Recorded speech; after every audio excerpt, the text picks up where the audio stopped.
I think that the way French people are handling terror is something much more intimate and intelligent than what the Front National thinks. We've all been hurt by what happened at Hypercacher, Charlie Hebdo, Bataclan. And, you know, we're trying to deal with it in a day-to-day basis. We go back to work and we try to uphold our way of life.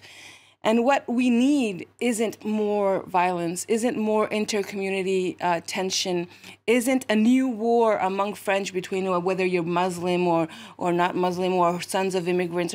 And the problem with Marine Le Pen, I think, is that it's more anguish, it's more fight. And what we're doing with Jean-Luc Mélenchon, on the contrary, is to bring peace and a pacific means of resolving the issues that are in France among the French people. Because let us remind us that the terror attacks were from Frenchmen to other Frenchmen. That's a problem. So we need to, you know, to collide as a people. And that's what the Constituent Assembly is about, is to look at each other and say, do we want to be a nation together? Do we want to be a people together? Do we want to build this new and core liberties and rights together? The answer is yes. But if we answer yes to that, that's an act of love. It's an act of empathy. It's a patriotic act. It's not about making a list of people you hate, like does the Front National, and she, up until the end, she's campaigning on the people we don't like. But that's just, it's too much to take on board to make lists of people you hate. It's much. I think what's urgent is to, you know, bring the French people now on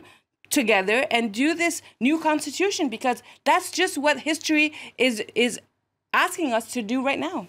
When it comes to the issues of closed borders, when it comes to the issue of religion, François Fillon sometimes sounds a bit like Marine Le Pen on these issues. And do not mix everything, subjects, because it has nothing to do. I mean, there is a Republican subject, how you can build a nation and make a people and make a people unified and united. But it's another subject to talk about terrorism. And to talk about borders and Islam and be serious. I mean, we have to be serious about that. François Fillon just says one thing about terrorism, is that we have to fight it as a war, and because it is a war against terrorism in the world, in France, obviously, and abroad. And so there are many ways of fighting it. I want to talk about one, is to rebuild the European Union, because we have to fight that together. And it's not like Marine Le Pen or Jean-Luc Mélenchon says in dividing in Europe and we're calling quitting. For a renegotiation of the treaties. I mean, it's not the same thing. It's pretty. It's we have to be. Diplomacy is peace. And understand that. Understand that. If you don't have diplomacy, what other means of international relations do you have? But you